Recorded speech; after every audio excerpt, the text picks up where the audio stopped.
I'd say one of the strongest mental frames that has gotten me through my hardest times is thinking this will be the story that I will one day tell.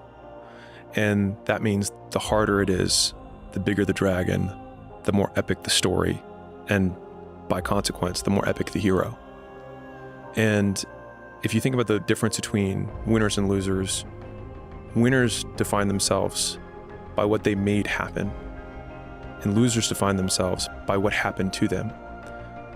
And the difficult part of the lonely chapter is that the Rocky cutscene lasts 90 seconds in the movie and lasts 5 years in reality. With no promise of it ever ending. No guarantee of glory. What's interesting about, and I don't like using the word psychology, but I'll say what's interesting about humans is that our ability to endure is very robust if we know that we'll make it out. And so they've done mice studies where they drop the mouse in and then they let it drown and it drowns really fast. And then they drop a mouse in, and then before it gets to the point where it drowns, they pick it up and then they put it back in. And the second time they put it in, it can last like 20 times longer. I think for the stats are something around will drown in less than an hour. If it's taken out, dried off, and allowed to relax, it'll swim for a day. An absurd amount different. And so if I were to say, hey, I need you to hold your breath, but I don't tell you how long, 20 seconds in, you might be thinking, this is stupid. Is he going to stop? Is he going to wait for me to pass out? And all these stupid thoughts go into your mind. But if I say, I need you to hold your breath for 3 minutes, your lungs might burn, but you can see that there's this end that's coming. The difficulty with personal development and entrepreneurship is that you don't know when the end is coming, but you still need to fight like the second mouse who gets out, gets dried off, and gets put back in. And the only certainty that I can give you is that it's the same thing that every other mouse, every other person who got through that period went through. And you won't die. And if you do die, you won't care because you'll be dead. So the reason why people don't put action behind their work and their thought process and what they're saying is because they lose the motivation. They lose that fire inside to keep the engines running through those hurdles of life, adversity, and they get shut down, they get beat down because for a lot of different reasons. Mainly because they don't have a good plan of attack. They're trying to take too much on at one time and they don't know what they're up against and they're just getting beat down. They really aren't, but they're just getting overwhelmed and they're just like, fucking, I'm out, man. It's too much for me. Why I'm bringing that up right now is because New Year's resolutions have about a month old right now. And these gyms that were so full of people right now, and you guys that are average gym goers and you go there all the time, you guys hate this month because you know all these wannabes come in there and they take up your space. Well, you probably have your gym back by now, don't you? Because all these people that are weak-minded that fucking left. And why they left? Because they weren't seeing any results. They're putting in some work and they said, where are my results?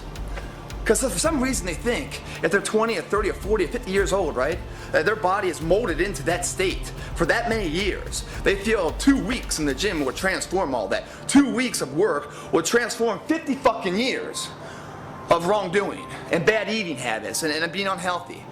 Well, if it was that easy, guys, we'd all be fucking ripped, shirtless, going around town. We'd be like the Spartans of the day, you know, walking around, whatever, man. By the way, the Spartans were probably fat fuckers because no one had fucking still photography to take a picture back then, so we're creating this fucking illusion, you know, whatever, kiss my ass, guys. Why are people quitting, guys? Because they're not seeing the results fast enough. It's a marathon, guys. It's not a sprint. You're not going to get them that fast. The scenario I always talk about on the webpage is like cold clay. There's guys, you know, all you guys that make pots and stuff, because I'm sure none of you guys do. The movie Ghost, Debbie Moore is making a pot, right? You grab a piece of clay. Imagine that's the metaphor being your body, right? For 20 years, 30 years, 40 years, been sitting on the shelf, just cold, not moving, lethargic, no energy, no motion at all. You put it on that wheel, start spinning, you grab some water, you start to try to move that. It's not moving, man, it's not moving at all. But as you start putting your hands on it, start moving, you start heating it up, heating it up, heating it up. That's your body going to the gym, week after week, week after week, week after week. And all of a sudden it hits a plateau, boom, it starts moving, right? All of a sudden you can start creating something where before you couldn't. And then once you create what you want, you let it dry and cool out, and then bam, it's locked. It's not going anywhere. What I'm trying to say is the transformation portion is 10 times, 100 times harder than actually being in shape and staying in shape. Maintaining an in-shape state is simple, guys. You got to push off of something to go somewhere. You got to be, it's very hard when you're just floating in no gravity and no resistance to actually pursue a North Star. You have no leverage. You're floating. Where's the art? Probably more anarchy than art. So resistance gives form. Heard a great artist say this: limitations reveal style.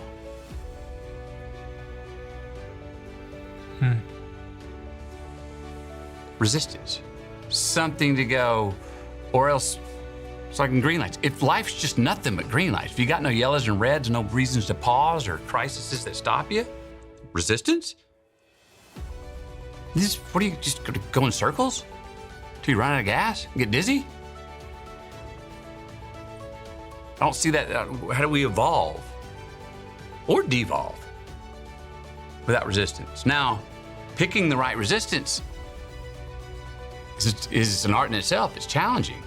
I've been clumsy with it in my life, especially when I got famous and got success.